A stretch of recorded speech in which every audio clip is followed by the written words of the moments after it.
Step back in time and rediscover 25 Easter traditions we once cherished. From church bells to egg rolling, these customs made Easter magical, but many have quietly disappeared. Let's remember them together. Backyard Easter egg hunts with real eggs.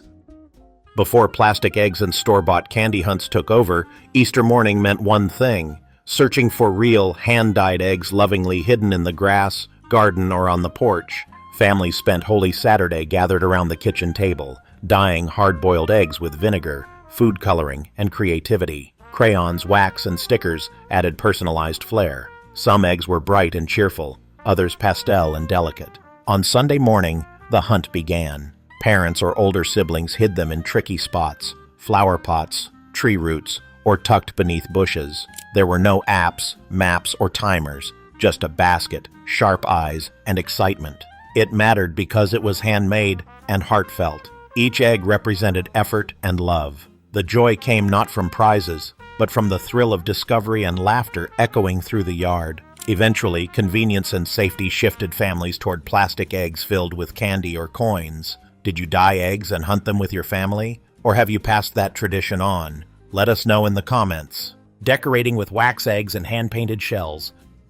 Before plastic decor and mass-produced eggs filled Easter baskets, many families made egg decorating an art form. Using natural dyes, wax-resist techniques, and delicate brushes, they created truly beautiful keepsakes. Some cultures used beeswax to draw intricate designs before dipping eggs in dye, a technique called pisanki in Ukrainian tradition. Others painted entire scenes, religious symbols, or floral patterns onto real eggshells. It mattered because it was slow, intentional, and passed down through generations. These weren't decorations to throw away. They were treasured, displayed, or even gifted. The process required care and patience, often involving multiple family members. As plastic eggs and stick-on decorations took over, hand-painted eggs became rare. Fragile and time-consuming, they didn't fit modern schedules or expectations. Still, in some homes, the tradition survives, especially as a meditative or artistic expression. Today, painted eggs are sometimes more craft than ritual,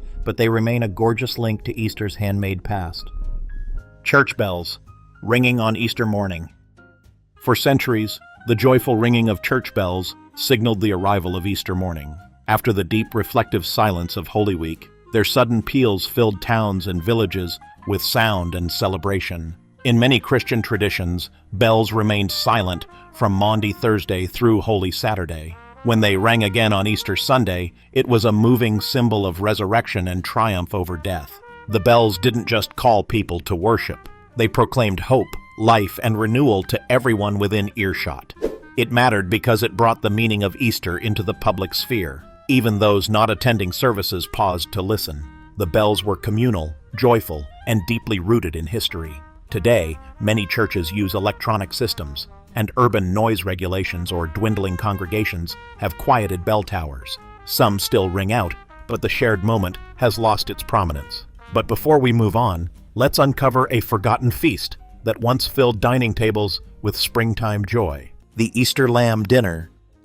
Before ham and brunch became standard fare, Easter dinner often featured roast lamb, a meal rich with symbolism, tradition, and unmistakable flavor. Rooted in both Jewish Passover and early Christian celebrations, lamb symbolized sacrifice, redemption, and renewal. Families prepared it with rosemary, garlic, olive oil, and herbs, letting the aroma fill the home. Served alongside spring vegetables, potatoes, and freshly baked bread, it was more than a feast. It was a spiritual reflection on rebirth and deliverance. In rural areas, roasting lamb was a communal event. Entire neighborhoods or extended families would gather for a shared meal, turning Easter into a day-long celebration of faith and fellowship. It mattered because it connected food with meaning. Eating lamb on Easter wasn't just a culinary choice, it was a sacred nod to tradition.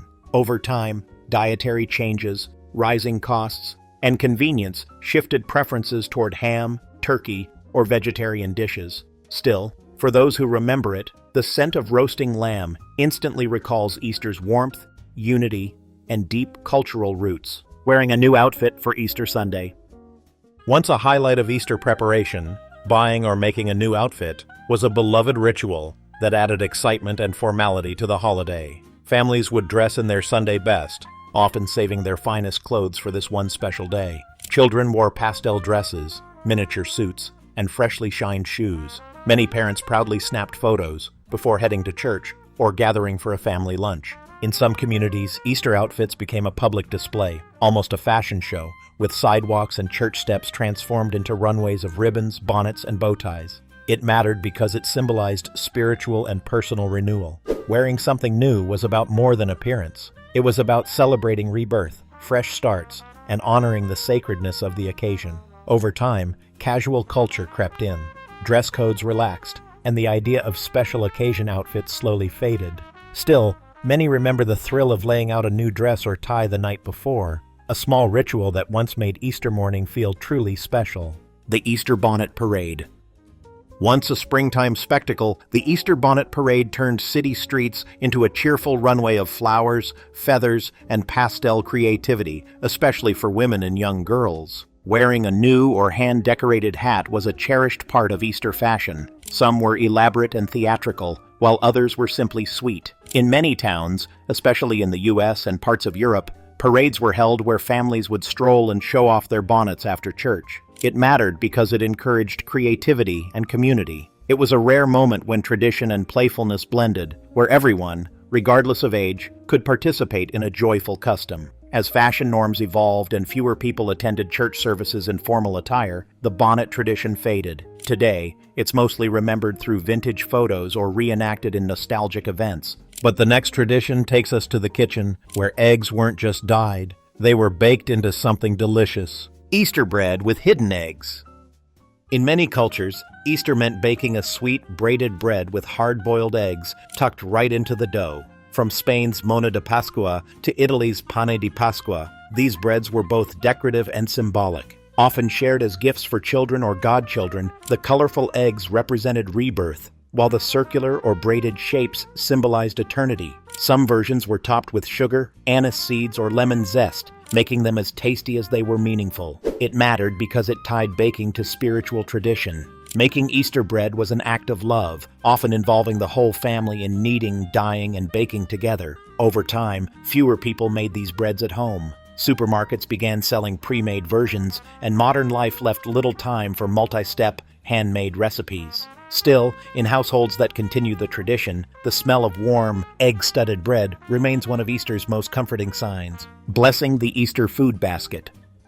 In Eastern European communities and Catholic households worldwide, it was once common to prepare a basket of food, ham, bread, butter, eggs, and sweets, to be blessed by a priest on Holy Saturday. Each item in the basket held meaning: eggs for life, bread for Christ, salt for purification, and meat for abundance. Covered in a white cloth and decorated with ribbon or spring flowers, the baskets were brought to church and sprinkled with holy water in a short ceremony. It mattered because it connected food with faith. Blessing the ingredients that would later be shared at the Easter meal added reverence and community to the holiday's most joyful feast. Today, this tradition survives mostly in Polish, Slovak, and Ukrainian communities, but it's far less common than it once was. While fewer families take baskets to church, many still prepare similar meals at home, sometimes without realizing the deeper meaning once tied to every bite. The Easter Vigil Candlelight Service. Held on the night of Holy Saturday, the Easter Vigil was once one of the most moving and symbolic ceremonies of the Christian calendar, steeped in mystery, light, and renewal. Churches began the service in total darkness, representing the stillness of the tomb. Then, the Paschal candle was lit and carried in solemn procession. One by one, congregants lit their own candles from it, slowly filling the sanctuary with a soft, flickering glow. It mattered because it dramatized resurrection, visually and spiritually. From darkness came light, from sorrow came hope. The flicker of hundreds of candles created a sacred, almost otherworldly atmosphere that touched believers deeply. Over the years, attendance at Easter vigils has waned, especially among younger generations. Many now attend Easter Sunday services instead, unaware of the quiet, powerful beauty they're missing. Still, those who experienced it remember the vigil not just as a ritual, but as a sacred journey. But before sunrise celebrations became rare, they were a treasured part of welcoming Easter morning. Sunrise services outdoors. Easter sunrise services were once among the most powerful and poetic expressions of faith. held outdoors in parks, churchyards, hilltops, or beaches, often just before dawn. Worshippers gathered in the early darkness, bundled against the morning chill, facing the eastern horizon. As the sun slowly rose, they sang hymns, read scripture, and offered prayers, all while golden light bathed the scene. Many churches followed the service with breakfast or potlucks, making it a full morning of spiritual connection and community bonding. It mattered because it brought the resurrection to life in a raw, physical way. To see light conquer darkness, surrounded by fellow believers, made the Easter message feel tangible and universal. Even those who weren't religious would sometimes join in, drawn by the peace and beauty. Over time, busy schedules, unpredictable weather, and declining church attendance made these gatherings less common. Did you ever attend a sunrise service, or want to? Share your Easter morning memories in the comments. Receiving a chocolate egg from the local bakery. Before mass-produced candy flooded store shelves, Easter chocolate eggs were handcrafted treasures. Local bakers poured care and artistry into each one, creating edible gifts that felt magical. Wrapped in shiny foil and often filled with small surprises, like toys, trinkets, or candies. These eggs were more than just sweets. Many featured delicate decorations, piped sugar flowers, colorful icing, or even personalized names. Some were hollow, some solid, but all were crafted with skill and intention. It mattered because it was local, handmade, and deeply personal. Kids often remembered who gave them their egg and from which bakery it came. The gesture meant someone thought of you and chose something special. As global candy brands and supermarkets expanded, these artisanal eggs began to disappear. Cheaper options with brighter packaging replaced the careful handiwork of the past. Still, in places like Spain, Italy, and Latin America, traditional bakeries continue to craft chocolate eggs for those who crave both nostalgia and true quality in their Easter celebration. Easter story time with picture books. Before tablets and animated Bible apps, Easter Eve or morning often included a special story time with picture books about resurrection, renewal, or spring. Parents or grandparents would read aloud from treasured books, some religious, some about rabbits, chicks, or blooming gardens. For many kids, these moments shaped their understanding of the holiday in gentle, imaginative ways. It mattered because it created connection. Storytime allowed families to slow down, cuddle up, and talk about what Easter meant, both spiritually and symbolically. The stories often ended with hope, love, and new beginnings. As entertainment moved to screens and family routines grew busier, the tradition faded. Today, storytime is often replaced by YouTube cartoons or fast-paced egg hunts. Still, well-loved Easter books line many shelves, and for those who remember, their illustrations bring back the magic of a quiet, shared moment. But Easter wasn't just quiet. It once involved knocking on doors, Easter carols, and house visits. Though more common during Christmas, caroling was once a feature of Easter in some regions, especially in rural parts of Europe and Latin America. Groups of children or church members would go door to door singing songs of joy and resurrection. In return, they might receive sweets, coins, or even dyed eggs. Some wore traditional outfits and carried baskets, while others brought small instruments to liven up the celebration. It mattered because it brought Easter into the community. Music, hospitality, and generosity were shared in person, not just observed during services. It was a chance for neighbors to connect and for children to take part in a meaningful tradition. This practice faded as urbanization, security concerns, and cultural shifts changed how holidays were celebrated. Organized public events replaced door-to-door traditions. Still, the idea of spreading Easter cheer by voice lives on in some church choirs and folk festivals, and in the memories of those who once rang a neighbor's bell with a joyful song. Making Easter cards by hand. Before texts, emojis, and animated e-cards took over, families and children often spent time making Easter cards by hand. Simple creations filled with bunnies, blossoms, and heartfelt wishes. Using colored paper, crayons, markers, and sometimes pressed flowers or glitter, kids crafted these cards at home or in school art classes. Messages were sweet and sincere. Happy Easter, Feliz Pascua, spring blessings, or little drawings of chicks hatching and flowers blooming. It mattered because it added a personal touch to the holiday. These weren't quick gestures. They required effort, creativity, and thought. Giving or receiving one felt intimate and warm, especially when delivered in person to grandparents, teachers, or neighbors. As store-bought cards became more affordable and digital greetings more convenient, handmade Easter cards began to fade. Still, many parents, teachers, and crafters are bringing them back, using the tradition as a screen-free way to bond, express creativity, and slow down during the holiday. In a world of instant messages, handwritten love still lingers longest. Easter afternoon family walks. After the meal, after the egg hunt, and before the dishes were even touched, many families took a slow, thoughtful walk together through town squares, neighborhood sidewalks, or countryside paths. These Easter strolls weren't rushed or scheduled. Children carried small baskets, picked wildflowers, or proudly showed off their Easter outfits. Elders shared stories and memories. Couples held hands, and the simple act of walking became a cherished part of the day. It mattered because it extended Easter beyond church and food. It was a pause between celebration and routine, a moment to enjoy spring air, appreciate nature, and connect with one another without distraction. As holidays grew more commercial and time-sensitive, the quiet tradition of a family walk began to fade. Travel schedules, technology, and busy calendars made lingering harder to justify. Still, those who remember it recall it as one of the most peaceful parts of Easter. Do you remember taking a walk with your family on Easter Sunday? Or wish you could bring it back? Let us know in the comments. Giving Easter grass seeds as gifts.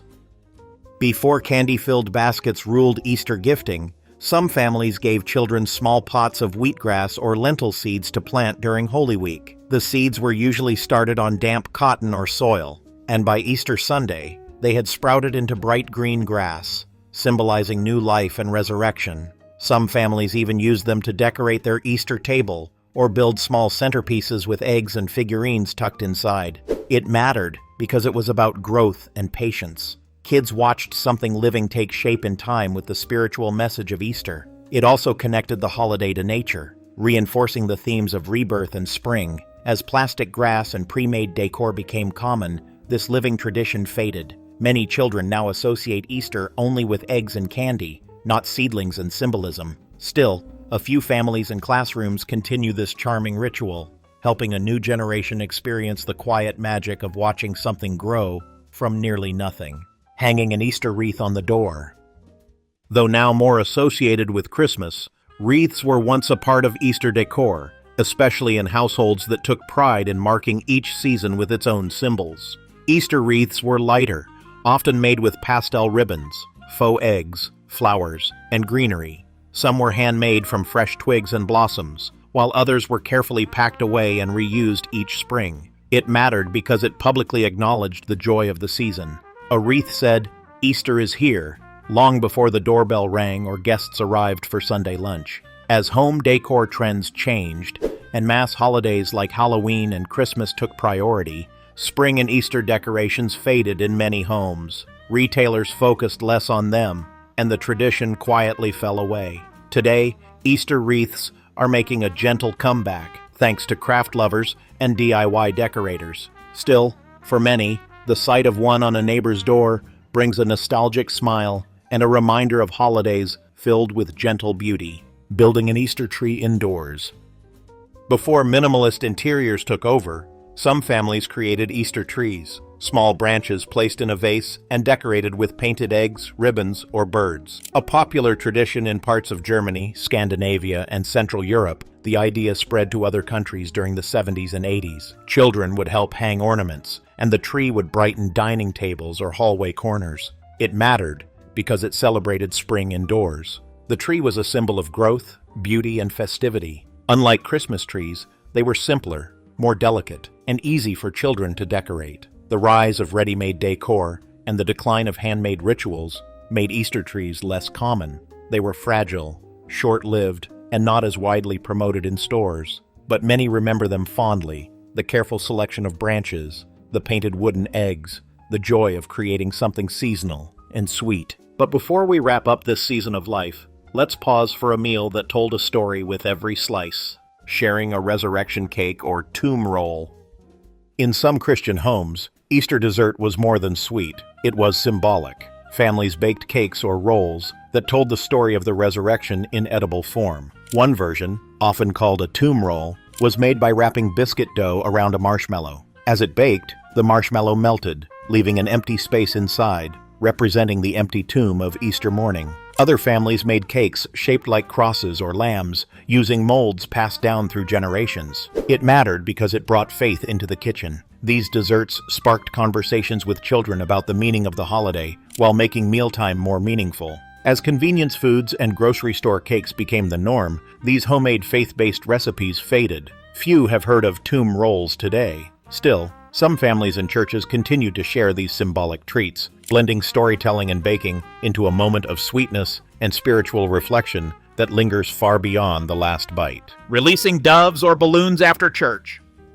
In some communities, Easter Sunday ended with a beautiful and visible expression of resurrection, releasing doves, butterflies, or balloons into the open sky. Church groups or families would gather outside after the service, count down together, and watch as their symbols of hope, peace, and renewal lifted into the air. Doves represented the Holy Spirit and peace. Butterflies were often seen as symbols of transformation and new life. Balloons, while more playful than symbolic, brought joy to children and added color to the celebration. It mattered because it made the message of Easter tangible. Watching something rise upward created a shared emotional moment that made belief feel physical and memorable, especially for young hearts. Over time, environmental concerns, shifting traditions, and cost led many to abandon the practice. Balloon releases in particular have been discouraged in favor of eco-friendly alternatives. Did your church or family ever release something into the air on Easter Sunday? Share your memories or new ideas in the comments. Making your own Easter basket. Long before mass-produced plastic baskets lined store shelves, Easter baskets were often handmade, from wicker, cardboard, or even repurposed containers. Decorated with ribbon, paper grass, and personal flair, children would help craft them in the days leading up to Easter, often using whatever materials were available at home. Some families reused the same basket year after year, adding their own touch with each season. Others created new ones annually, matching themes or favorite colors. It mattered because it made the holiday feel personal. The act of building the basket was as special as what went inside. It encouraged creativity, patience, and family bonding. Today, most Easter baskets are store-bought, pre-filled, and ready to go. They're convenient, yes, but they rarely hold the same sentimental value. Still, DIY basket making hasn't disappeared entirely. Crafty families and nostalgic parents are reviving the tradition, showing kids that sometimes the container can be just as special as the candy. But before we close the basket, let's revisit a treat that arrived with a special knock: delivering Easter treats door to door. Before digital greetings and Easter memes, children and families would deliver homemade treats or small gifts to friends and neighbors, especially in rural or tightly knit communities. These surprise deliveries often included dyed eggs, cookies, or small symbolic items. Some were left anonymously on doorsteps, while others were hand-delivered with a cheerful "Happy Easter" or a springtime blessing. It mattered because it reinforced the community spirit of the holiday. Easter wasn't only about family, it was about sharing joy with others. Kids learned generosity, gratitude, and the power of small gestures. As neighborhoods grew more private and lifestyles more rushed, this sweet tradition faded. Concerns about allergies, safety, and social norms also played a part. Still, some families keep the practice alive with Easter baskets on the porch or through church-led outreach. Though quieter now, the spirit of surprise and kindness at Easter still lingers in the hearts of those who once delivered joy by hand. Crafting Easter garlands and paper chains. Before Amazon carts were filled with themed garlands and pre-made decorations, kids once took great pride in crafting Easter decor by hand, cutting, folding, gluing, and stringing together paper into chains, bunnies, chicks, or flower-filled streamers. Classrooms, kitchen walls, and living rooms would be adorned with these colorful creations, made from construction paper, magazine pages, or even leftover wrapping paper. Cotton balls became bunny tails, yarn turned into grass, and glitter added a final festive touch. It mattered because it let kids be part of the preparation. These decorations weren't bought, they were built, each loop or figure infused with creativity, effort, and anticipation. As store-bought decor became more accessible and homes adopted simpler or more modern aesthetics, handmade garlands began to vanish. Still, crafting remains a cherished tradition in many households, especially for families looking to unplug and reconnect. The joy of seeing your own creation proudly hanging across a doorway is a feeling no factory-made garland can replicate. Easter Monday picnics. In many countries, Easter didn't end on Sunday. Easter Monday was a full-blown holiday. often marked by picnics in the park, countryside outings, or communal meals outdoors. Families would pack leftover ham, bread, deviled eggs, and sweet treats and head to a nearby field or beach. Children ran freely, while adults relaxed, played games, or even napped in the sun. It mattered because it extended the joy of Easter into nature. It was about slowing down, enjoying spring, and being together without screens, structure, or stress. In places like Catalonia and parts of Italy, it was even more important than Sunday lunch. Today, with most people returning to work or school on Monday, the tradition has faded, except in regions where it remains a public holiday. Yet for those who remember it, Easter Monday wasn't an afterthought. It was the perfect way to close the celebration. And finally, a tradition that once lit the path to Easter morning, literally, lighting the way with Easter lanterns. Once upon a time, some communities, especially in Central Europe and Latin America, welcomed Easter morning with lantern processions or candlelit walks, often starting in darkness and ending at sunrise. Children carried homemade lanterns or candles through streets or church paths, symbolizing light overcoming darkness. It was quiet, reverent, and deeply symbolic of resurrection and renewal. It mattered because it physically embodied the spiritual journey of Easter. Walking slowly, lantern in hand, was more than a ritual. It was a shared experience of faith, anticipation, and transformation. As church participation declined and urban lifestyles grew busier, these gentle early morning traditions disappeared. Lanterns were replaced by alarms and electronics. Still, in some rural areas and faith-based retreats, the tradition continues, and those who experienced it remember the soft glow of dozens of flickering lights greeting the dawn. Did your community ever hold an Easter walk or candlelight procession? Would you like to see it return? Let us know in the comments. I hope you enjoyed this journey through lost Easter traditions. Which ones do you miss most? Share your stories and revive the joy of yesteryear with us. Until next time.